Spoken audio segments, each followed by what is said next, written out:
Point है नैदानिक मनोविज्ञान की उत्पत्ति में पूर्ववृत्ति कारकों की भूमिका, जिसे कहते हैं role of antecedent factor in the emergence and growth of clinical psychology.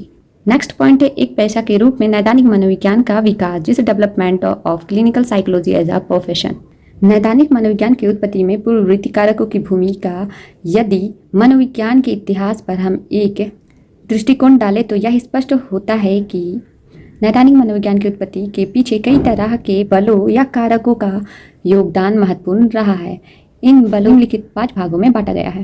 पहला पॉइंट है साइकोमेट्रिक ट्रेडिशन, दूसरा है डायनामिक ट्रेडिशन, तीसरा है इमरजेंसी ऑफ साइंटिफिक साइकेट्री का मेंटल हाइजीन्स मूवमेंट, पांचवा है चाइल्ड गाइडेंस मूवमेंट। अब ये पांचों पॉइंट को हम लोग बारी बारी से डील करेंगे। तो पहला पॉइंट है जिसे हिंदी में कहते हैं मनोमिति की परंपरा। इसमें नैदानिक मनोविज्ञान की उत्पत्ति में मनोमिति की परंपरा, जिसे साइकोमेट्रिक ट्रेडिशंस की भूमिका सराहनीय रही है। मनोमिति की परंपरा में मूलतः बौद्धिक प्रक्रियाओं के व्यक्तित्व भिन्न भूमिका के अध्ययन एवं मापन पर बल डाला गया है। दूसरे शब्दों में इस परंपरा में मनोवैज्ञानिकों द्वारा मानसिक परीक्षणों पर अधिक बल डालने के लिए मनोवैज्ञानिक परीक्षण के विकास का उपयोग पर अधिक बल डाला गया है। साइकोमेट्रिक ट्रेडिशन में नैदानिक मनोविज्ञान के इतिहास मनोवैज्ञानिक परीक्षणों के विकास एवं उपयोग में घनिष्ठ रूप से संबंधित है। शायद यही कारण है कि इसे मानसिक परीक्षण आंदोलन भी कहा जाता है। नेक्स्ट पॉइंट जो कि डायनामिक ट्रेडिशन। नैदानिक मनोविज्ञान की उत्पत्ति एवं विकास में ज्ञानात्मक परंपरा की भूमिका भी काफ़ी सराहनीय रही है। इस परंपरा के अंतर्गत प्रेरणा समायोजन व्यक्तित्व परिवर्तन पर अधिक बल डाला जाता है। असामान्य व्यवहारों के अध्ययन से व्यक्ति की प्रेरणा, मनोविकृति तथा मनोचिकित्सा के बारे में कई तरह के ऐसे तथ्य सामने आए हैं जिनसे नैदानिक मनोविज्ञान तथा मनोरोग विज्ञान के रूप में काफ़ी परिवर्तन आया है। इसमें अमेरिका में ज्ञानात्मक परंपरा के प्रभाव का प्रवेश मूलतः 2 मनोवैज्ञानिकों के प्रयासों से सफल पूर्वक हुआ। वे 2 अमेरिकी मनोविज्ञान हैं जिसे कहते हैं G.S. हॉल और विलियम जेम्स। अमेरिका मनोविज्ञान संघ, जिसे APA शॉर्ट फॉर्म है इसका, अमेरिकन साइकोलॉजिकल एसोसिएशन, जिसकी स्थापना 1892 में हुई थी। इसी प्रकार से आप नेक्स्ट पॉइंट देखते हैं जो कि इमरजेंसी ऑफ साइंटिफिक साइकेट्री, जिसे मनोवैज्ञानिक मनोरोग विज्ञान की उत्पत्ति 19वीं शताब्दी में लोगों का विश्वास विज्ञान तथा वैज्ञानिक विधियों में उपयुक्त वैज्ञानिक विधि में तीव्र होता गया।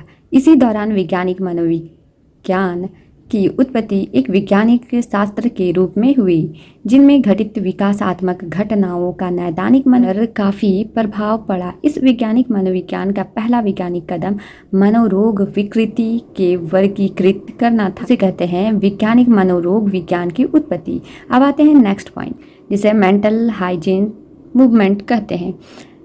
इसमें मानसिक स्वास्थ्य आंदोलन के बारे में जिक्र किया गया है, जो कि मानसिक स्वास्थ्य आंदोलन की प्रेरणा का स्रोत मानसिक रोगियों के प्रति मानवीय दृष्टिकोण अपनाए जाने पर दिया गया बल है। अब आते हैं नेक्स्ट पॉइंट जो कि है चाइल्ड गाइडेंस मूवमेंट। नैदानिक मनोविज्ञान की उत्पत्ति का विकास में बाल निर्देशन आंदोलन का भी महत्वपूर्ण हाथ है। इस आंदोलन बहुत हद तक मानसिक स्वास्थ्य आंदोलन से जुड़ा हुआ। बाल निर्देशन आंदोलन से प्रमुख मनोचिकित्सक विलियम हीली का नाम जुड़ा हुआ है। इस आंदोलन के जन्म के पीछे मूल्य धारणा यह थी कि बच्चे के गैर सामाजिक व्यवहार को मनोचिकित्सा उपायों से उपचार किया जा सकता है। इस धारणा से भी प्रभावित होकर विलियम हीली 1909 में एक बाल निर्देशन उपग्रह खोला, जिसका उस समय नाम बाल अनुसंधान संस्था रखा गया था, जिसे इंग्लिश में इंस्टीट्यूट ऑफ जुवेनाइल डेलिंक्वेंसी कहा जाता था। इस उपचार गृह के प्रमुख मनोवैज्ञानिक जो कि डॉक्टर ग्रेस एम वर्डनल थे। प्रथम विश्व युद्ध के प्रारंभ तक बाल निर्देशन की यह प्रक्रिया थोड़ी मंद गति से चली थी, परंतु बाद में इसमें कुछ तेजी आई। 1917 में हीली एवं ब्रोनर ने मिलकर बोस्टन शहर में जज वेकर निर्देशन केंद्र खोला, जिसे जज वेकर गाइडेंस सेंटर।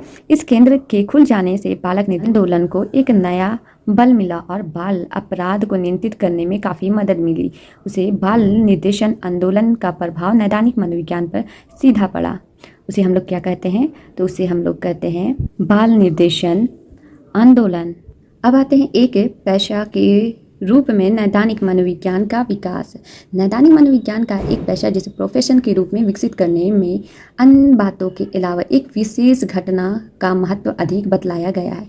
अमेरिका में 1892 में अमेरिकन मनोवैज्ञानिक की स्थापना हुई, जिसके प्रथम अध्यक्ष जी स्टैनली हॉल थे। उन्होंने नैदानिक मनोविज्ञान का एक पेशा के रूप में अपनाए जाने की आवश्यकता पर काफ़ी बल डाला और प्रत्यक्ष रूप एवं अप्रत्यक्ष रूप से अपने इस विचारधारा पर काफ़ी प्रचार भी किया। इसका प्रमाण यह हुआ कि 4 साल बाद यानी 1896 में औपचारिक रूप से नैदानिक मनोविज्ञान का जन्म हुआ। 1996 में लाइटनर विटमर ने पेंसिल्वानिया विश्वविद्यालय में पहला मनोवैज्ञानिक उपचार गृह खोला और उन्होंने ही मनोविज्ञान की एक शाखा का नाम नैदानिक मनोविज्ञान रखा। इस उपचार गृह में मूलतः वैसे बच्चे का उपचार किया जाता था जिन्हें स्कूल में कुछ शैक्षिक कठिनाइयों का सामना करना पड़ता था। उसे हम लोग एक पेशा के रूप में नैदानिक मनोविज्ञान का विकास हुआ। इसी प्रकार से मिलती हूँ नेक्स्ट वीडियो पे। Bye bye.